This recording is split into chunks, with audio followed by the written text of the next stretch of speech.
We are a Korean couple living in Germany. My name is Yeber. Today is April 12th and it is our second day in the Netherlands. Today we are going to see Bloemencorso Bollenstreek, the flower parade. The flower parade starts around 8 a.m. and travels around 40 kilometers. So there were plenty of spots to watch it. However, we decided to watch near the Sassenheim Grandstand, which the official website mentioned the parade would pass around 12. There are several grandstands, but they're quite expensive. Since we didn't book a seat, we found a good spot along the street near the grandstand area around 11 a.m. Even though we were 1 hour early, there were a lot of people waiting. Our spot was right beside the grandstand. It turned out to be the perfect choice. There were some music bands playing for grandstand people. Even though they didn't turn around, we could still enjoy their music while waiting.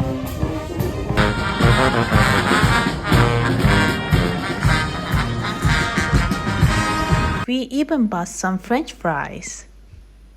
The band started the flower parade with lively music, just like yesterday.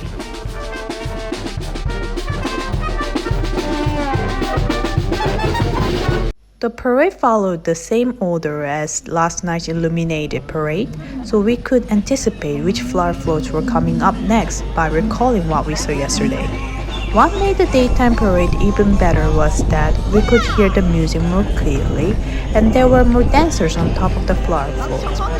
Whenever they waved at us, it felt like being greeted by celebrities. I wanted to be like them. I wanted to be on the flower float. Even here, on my favorite flower float, I saw even more astronauts on board. But on the flower rocket, there were no bubbles coming out. Maybe they had just run out of bubble solution. Seeing the flower float in daylight felt completely different from at night. It was more delightful and had a stronger spring vibe, especially with this float, which was decorated with flowers, butterflies, and fairies. The fragrance from the flower float was just as enchanting as yesterday. Every time a float passed by, the air filled with the sweet scent of flowers. I imagine that anyone with a flower allergy would probably find this parade unbearable. I feel a bit sorry for them. My husband and I had so much fun waving at the performance. We even playfully argued over who got the wave from whom. This flower float was my husband's favorite. Well, just like the fruits on this float, he calls himself a fitness guy. Not that he actually has a body for it though. Just like yesterday, the performers were striking strong fitness-inspired poses, and we couldn't help it but copy them for fun. Yay! He waved at me! Yesterday, there weren't any dancers on the Thailand-themed flower float, but today there were. Everyone on the float looked like they were from Thailand, which made it feel even more authentic. It was also impressive to see both Thai and Dutch flags waving together. Sawadee ka! We were always surprised by the marching bands. How can they keep blowing into saxophones and trumpets for so long without a break? I'd never be able to do that myself. This float seemed to draw even more people today than last night. What really stood out was children dressed as construction engineers. I couldn't help but wonder, whose kids could they be? So lucky and so cute. And just like yesterday, police officers were stationed between the flower floats. From time to time, the flower float slowed down. I'm not sure why, but this float did the same. Maybe the ones ahead were getting blocked. This float, filled with characters, shone even brighter in the daylight than it did last night.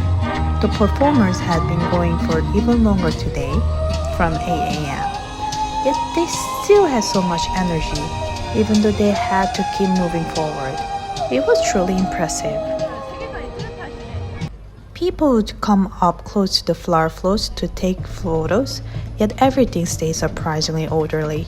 There were no accidents and it felt like the whole parade had its own flow, as if everyone knew exactly how to move. It was really impressive to see how well it worked.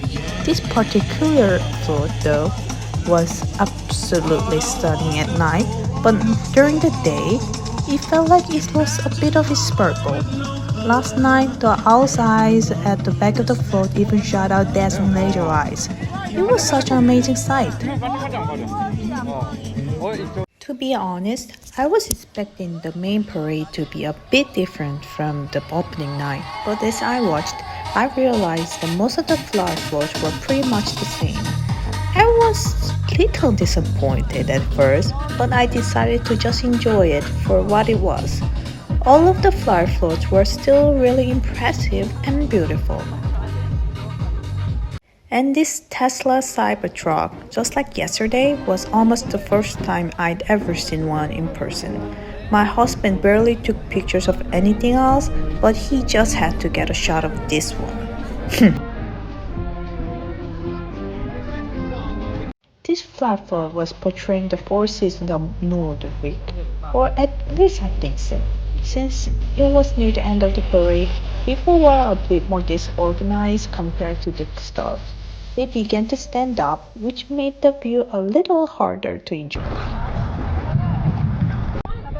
Everyone was heading to the parking lot at the same time, right after the parade, so we hurried there just like everyone else. After the parade, we visited the Tulperij. It's a souvenir shop where you can also see tulips up close. Usually, most tulip fields are for bulk production, so you can't go in and take photos. They're for the farmers. As we arrived, we grabbed some burgers. The tulip fields we could assess weren't as big as we had imagined, so we couldn't really get good photos. It was a bit disappointing. There were just a lot of people. To be honest, it wasn't the souvenir shop or even cracking up that impressed me the most. It was these beautiful flower fields. There were not only tulip fields, but also plenty of lavender fields. Maybe it's because lavender has a stronger scent. But as we passed by those fields and rolled down the car windows, we could actually smell the fragrance in the air. But as I mentioned before, entering the flower fields isn't allowed. There are private lands belonging to the farmers. So we went to the Tulip Barn instead. This place is designed for tourists. Even though it costs about €8.50 per person, it's worth it because you can legally enter the tulip fields and take great photos. 이걸 어떻게 해야 되냐면은 All the men here were working so hard to take the perfect photos for their girlfriends, wives, and so on. Some people were even taking wedding photos. And honestly, we were just like everyone else, doing our best to take as many good pictures as we could. Since we entered a bit late, we only had about an hour and a half to take photos, so we were shooting non-stop the entire time. And these are the results of our efforts. So what do you think? We really did our best. Honestly, I think it's more important for travelers to enjoy the tulips and scenery than just focusing on photos. We were exhausted from taking so many pictures, but afterward, we finally relaxed and enjoyed the beautiful landscape and sunset. Since it was almost closing time, there were fewer people than earlier. 가자. Coming to the tulip barn was such a great choice. It's the perfect way to take photos in the tulip fields legally, and I really recommend it. The tulip fields here are made for tourists, so they're a bit smaller and the space in between the tulips is wider. But you can take your photos here and then just enjoy the beautiful scenery in the farmers' tulip fields. Just remember not to go inside. We did the same. Now it was time to leave this tulip field Lisse. We were heading to Almere, a city near Amsterdam. The accommodations in Amsterdam was just too expensive, so we decided to stay in an Airbnb in Almere, which is close enough for a day trip to the city. The next day, we'll be heading to the Kriller Museum in Amsterdam. See you then. Doei!